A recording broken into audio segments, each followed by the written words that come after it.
Vamos a realizar ahora una serie de ejercicios relacionados con el lenguaje algebraico. Recuerda que este implementa letras para poder representar cantidades desconocidas. Muy bien, pues comencemos con el problema más básico de todos. ¿Cómo representamos un número cualquiera? Pues bueno, eso lo hacemos mediante cualquier letra. Lo más usual es que lo representemos con la variable x, pero también podríamos utilizar la letra y, la letra z, la letra a, la letra b. Bueno, en realidad cualquier letra es capaz de representar cualquier valor desconocido. Y claro, si al final yo lo que quiero es representar números desconocidos diferentes, pues entonces tendría que usar letras diferentes. Perfecto. Pues ya quedamos que para poder expresar cualquier número, cualquier cantidad desconocida, pues implementaremos cualquier letra, que lo más usual es la letra X.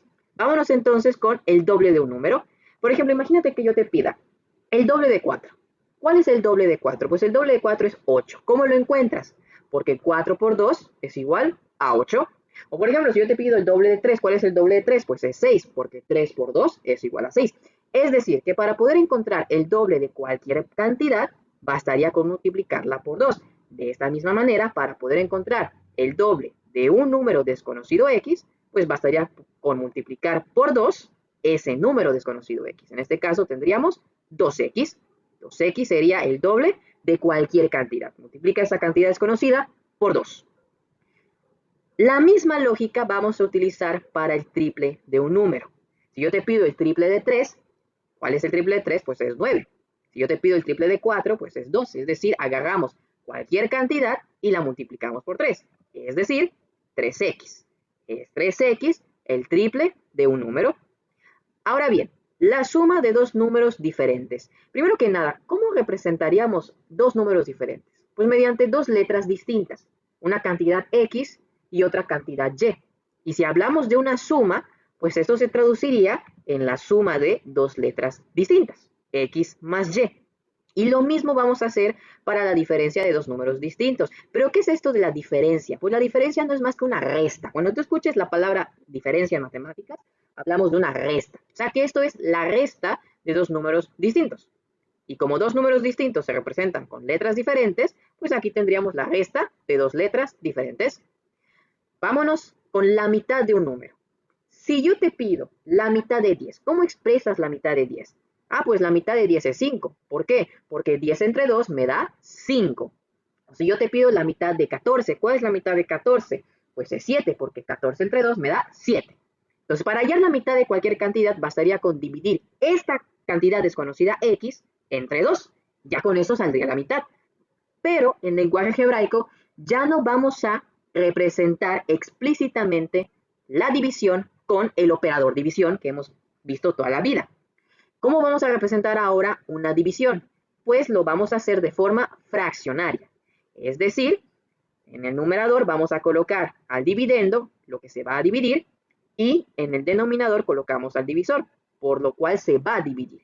En este caso, esto se interpretaría como x dividido entre 2, claro, para poder hallar la mitad de una cantidad. Entonces, las divisiones de ahora en adelante se van a expresar como si fueran fracciones. X dividido entre 2. Correcto. El producto de dos números.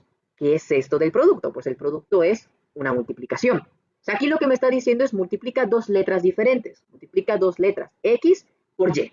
Y esto se representaría de la siguiente manera. Obsérvese que una multiplicación en el lenguaje algebraico pues se representa pegando los dos términos que se están multiplicando. En este caso estamos escribiendo la x y la y pegaditas, sin nada en medio entre ellas. Están pegaditas, están juntitas. Esto ya representa el producto de una cantidad desconocida x por otra cantidad desconocida y.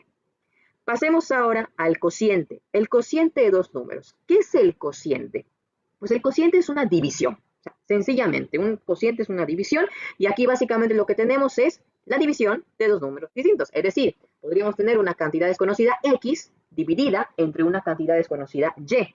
O inclusive al revés, porque aquí pues no se especifica quién divide a quién. Podríamos tener y dividida, podemos tener la cantidad y dividida entre la cantidad x, o como dije en un principio, podríamos tener x dividida entre la cantidad desconocida y. Sea cual fuera el caso, recordemos que ahora las divisiones, o bueno, los cocientes, como aquí dice, los vamos ahora a representar como fracciones. Esto significa x entre y. Pero claro, por ejemplo, si tú en este caso quisieras escribir y sobre x, pues también es correcto.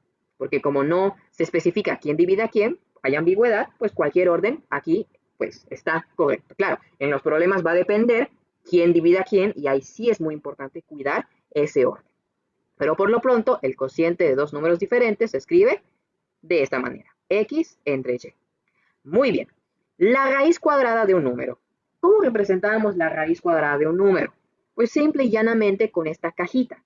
Recuerda que si aquí no aparecía un índice, es porque en realidad estaba invisible, es el índice 2, y se sobreentiende que esto ya es una raíz cuadrada. Concretamente, la raíz cuadrada de una cantidad desconocida, x.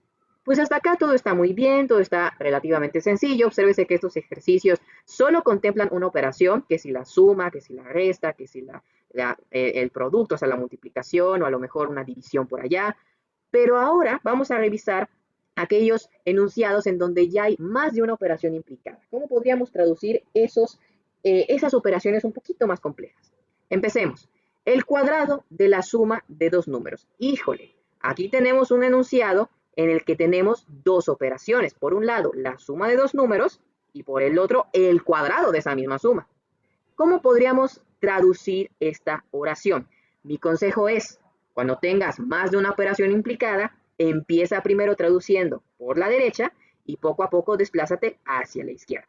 Entonces vamos a comenzar traduciendo la operación que está más a la derecha, que en este caso es la suma de dos números cualquiera. ¿Cómo representamos la suma de dos números cualquiera? Ya lo habíamos hecho, simplemente como x más y. Ahora bien, vamos a desplazarnos hacia la izquierda. El cuadrado de la suma de los dos números. ¿Qué es esto del cuadrado? Pues básicamente a esta suma que tenemos aquí, a la cantidad de esta suma, la vamos a elevar al cuadrado y entonces ese enunciado se representaría de esta manera. Obsérvese la importancia de poner los paréntesis protegiendo a toda la suma, ya que toda la expresión es la que se está elevando al cuadrado.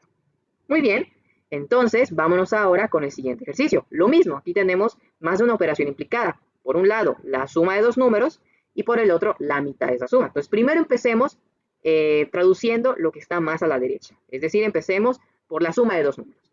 ¿Cómo representaba la suma de dos números? Pues ya lo acabas de hacer como x más y. Y ahora, el resultado de toda esta suma es la que vas a dividir a la mitad. Es decir, tendríamos x más y dividido entre 2.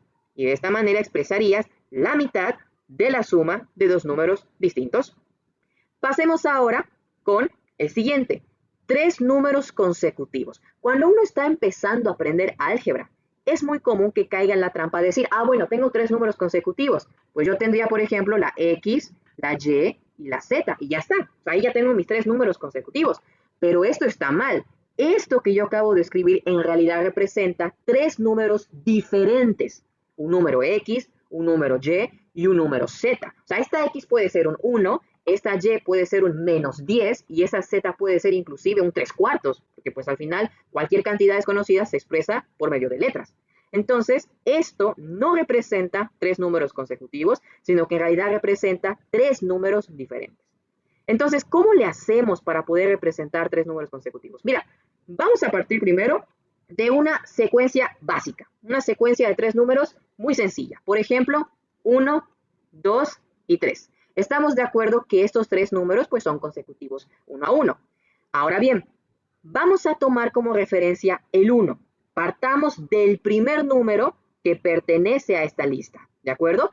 ¿Cómo se relaciona este 1 con cada uno de sus consecutivos?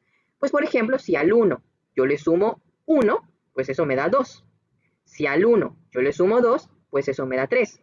Inclusive si yo aquí tengo el 4, si al 1 le sumo 3 me daría el 4. Si yo tuviera el 5, pues 1 más 4 me daría el 5. Si tuviera el 6, pues 1 más 5 me daría 6 y así consecutivamente. Es decir, yo puedo ir generando los consecutivos con tan solo tener el primer elemento de esa lista. Entonces, vamos a hacerlo ahora de manera algebraica. Imagínate que ahorita yo tengo el primer consecutivo. Vamos a decir que ese consecutivo es X. Perfecto. ¿Cómo encontraría su siguiente consecutivo? Pues a ese número X le voy a sumar 1. ¿Y cómo encontraría el tercer consecutivo? Pues a este número X le voy a sumar 2. De tal modo que expresar tres números consecutivos, pues sería de esta manera. partimos del primer número de la lista y con este encontramos sus consecutivos. Perfecto. Entonces, estos serían 3 números consecutivos. Ahora, el doble de un número más su sexta parte. Observa que este problema implica 2 términos. Por un lado, el doble de un número y por el otro, su sexta parte. Y además, estas dos cantidades se están sumando. ¿Cómo lo representaríamos en lenguaje algebraico? Pues de esta manera. Aquí tendríamos el doble de una cantidad, 2x, tal y como indicábamos en el segundo ejercicio de esta tabla, más su sexta parte. La sexta parte es agarrar ese número desconocido y dividirlo entre 6. De esta manera, habríamos resuelto esta primera tablita.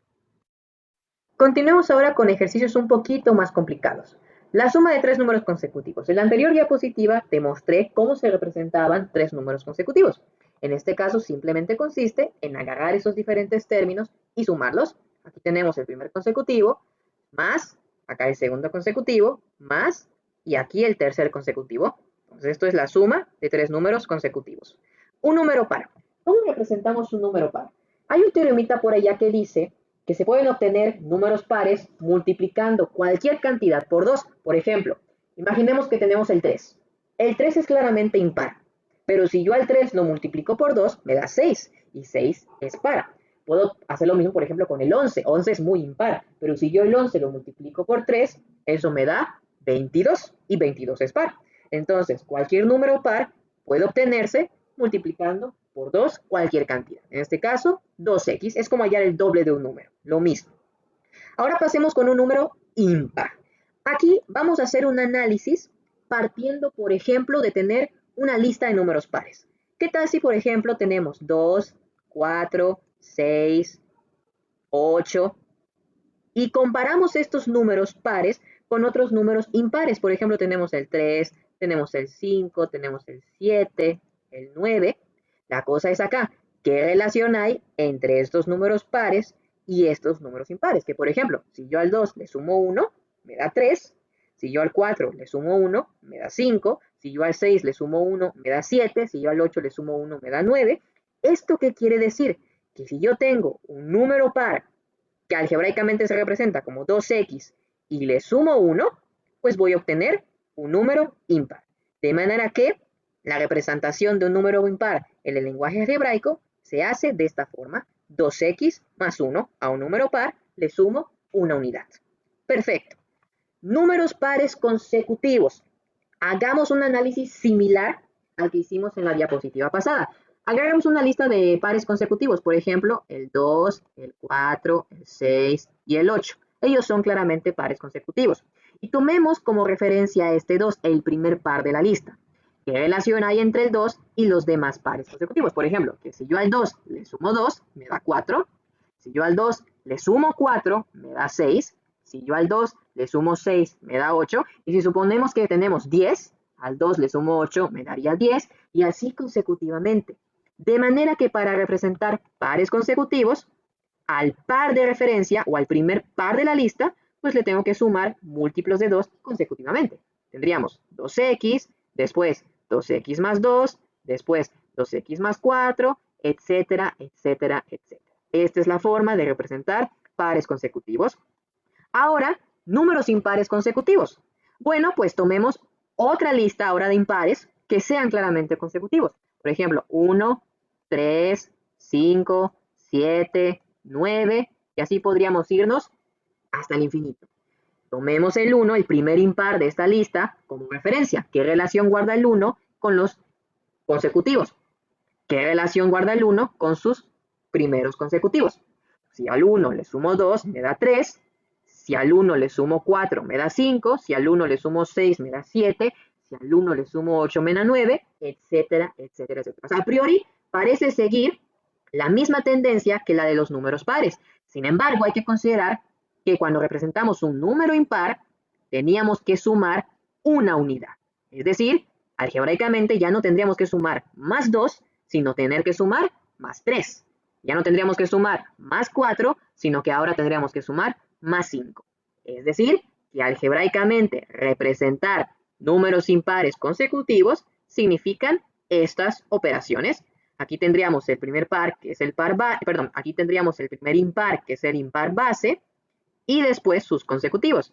2x más 3, su primer consecutivo, 2x más 5, su segundo consecutivo, 2x más 7, su tercero, etcétera, etcétera. De esa manera se representarían números impares consecutivos. Correcto. El triple de la diferencia de dos números. Otra vez tenemos un enunciado que implica más de una operación. No hay ningún problema. Recuerda que en ese caso se recomienda empezar con aquellas operaciones que están más a la derecha y poco a poco desplazarse hacia la izquierda. ¿Cuál es esa primera operación? La diferencia de dos cantidades. ¿Cómo representabas eso? Pues simplemente como x menos y. Ahora, toda esta cantidad la vas a multiplicar por 3. Entonces, a todo esto lo vas a multiplicar por 3. Obsérvese cómo se protege por par.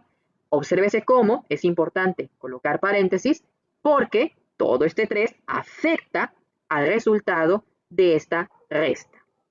Muy bien. Pasemos al siguiente. 2/5 de un número cualquiera. ¿Cómo hallamos 2/5 de cualquier cantidad? Pues simplemente es multiplicar a este valor desconocido por la fracción propiamente dicha. En este caso, 2/5 la multiplicamos por ese valor desconocido x. Si hubiera yo dicho 7/3 de un número cualquiera, pues sería lo mismo, 7/3 por x o 7/3 x. Colocados pegaditos representando que se están multiplicando. Vámonos con esta. Esta se ve mucho más complicada. Leamos con atención. La séptima parte del cuadrado de un número impar. ¡Wow! Aquí hay 3 operaciones implicadas. La séptima parte, el cuadrado y el número impar. Recuerda, si el enunciado es largo, se recomienda empezar con lo que está más a la derecha y poco a poco desplazarte hacia la izquierda. ¿Cuál es la operación que está más a la derecha? La del número impar. ¿Cómo representaba su número impar en el lenguaje algebraico? Lo acabamos de ver como 2x más 1. Excelente. Ahora, movámonos un poquito más a la izquierda. ¿Cuál es la siguiente operación? El cuadrado de ese número impar. Es decir, a esta cantidad, a toda esta cantidad, la vamos a elevar al cuadrado. Evidentemente, al expresar esa operación, hay que proteger con paréntesis. Y de último, más a la izquierda, ¿cuál es la última operación?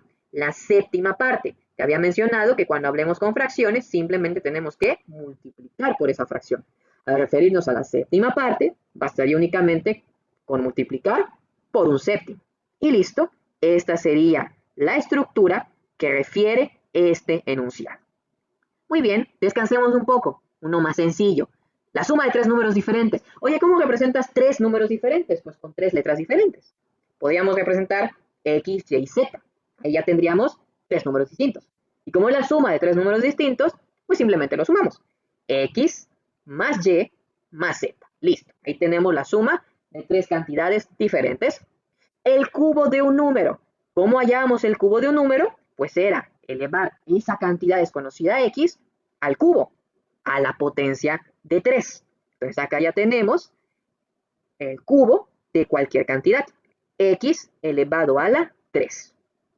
La raíz cuadrada del cubo de un número par. Otra vez, vamos a hacerlo de manera lenta. La raíz cuadrada del cubo de un número par. Primero, voy aquí a colocar cómo quedaría esta operación, pero primero tendríamos que empezar por la operación que está más a la derecha. En este caso, un número par. ¿Cómo representamos un número par? Pues con 2x. Perfecto. Movámonos a la izquierda. El cubo de un número par. ¿Cómo representamos el cubo? Pues simplemente a este 2x protegemos con paréntesis porque a todo este valor lo vamos a elevar a la 3. Y aquí tendríamos el cubo de ese número par. Y por último, la raíz cuadrada del cubo de un número par. Pues a esta cantidad la vamos a encerrar en una raíz cuadrada. Y de esa manera terminaríamos este enunciado. Y con ello, todos los problemas anteriormente propuestos. Espero que te haya servido un poco para repasar y pues cualquier duda me puedes dejar en los comentarios. Muchísimas gracias.